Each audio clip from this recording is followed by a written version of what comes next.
ഇത് ദുബായിയുടെ മനോഹരമായ വളരെ വിശാലമായി കിടക്കുന്ന പൊടിമണ്ണുകൾ തീർത്ത മരുഭൂമി.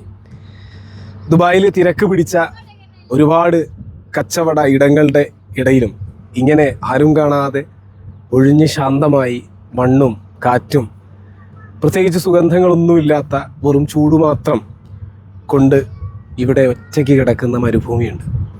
ഒരുപക്ഷെ മനുഷ്യന്മാരും ഇങ്ങനെ ആയിരിക്കാം.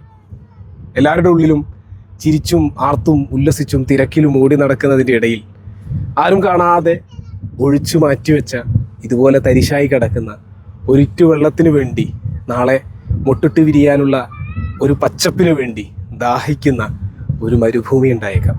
നമ്മുടെ ചുറ്റുമുള്ള ആളുകൾ നമുക്ക് മനസ്സിലാക്കാൻ കഴിയണം, ഒരിത്തിരി ഉൾക്കൊള്ളാനെങ്കിലും കഴിയണം. പലരുടെയും ഈ പൊട്ടിത്തെറിയുടെയും പ്രയാസങ്ങളുടെയും പ്രശ്നങ്ങളുടെയും പിറകിൽ ഇങ്ങനെ ഒരിറ്റ് സ്നേഹമെന്ന ദാഹിച്ച് കിടക്കുന്ന മരുഭൂമികൾ ഉണ്ടാകാം.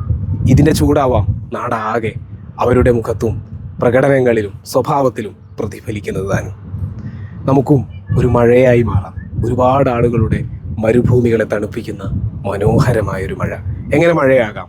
ചിലപ്പോൾ അതൊരു ചേർത്തു നിർത്തലാവാം, ചിലപ്പോൾ ഒരു പുഞ്ചിരി കൊടുക്കലാവാം, ചിലപ്പോൾ ഒരു ഹലോ പറയലാവാം, ചിലപ്പോൾ ഒരു ഗുഡ് മോർണിംഗ് പറയലാവാം. നമ്മൾ മറന്നുപോയ കുറേ ആളുകളില്ലേ, ഇന്ന് അവരെയൊക്കെ നമുക്ക് തിരിച്ചു പിടിക്കാം. വെറുതെ അവരോട് പണ്ട് നല്ല ഇടപഴകിയിരുന്ന ഒരു കാലമില്ലായിരുന്നോ? അന്ന് അവരെ നമ്മൾ കൊടുത്തൊരു പരിഗണനയില്ലായിരുന്നോ? അത് വീണ്ടും കൊടുത്ത് അവരുടെ എല്ലാ മരുഭൂമികളെ മനോഹരമായ പുൽക്കാടുകളാക്കി നമുക്ക് മാറ്റാം. അതിനാവട്ടെ ഇന്നത്തെ ദിവസം.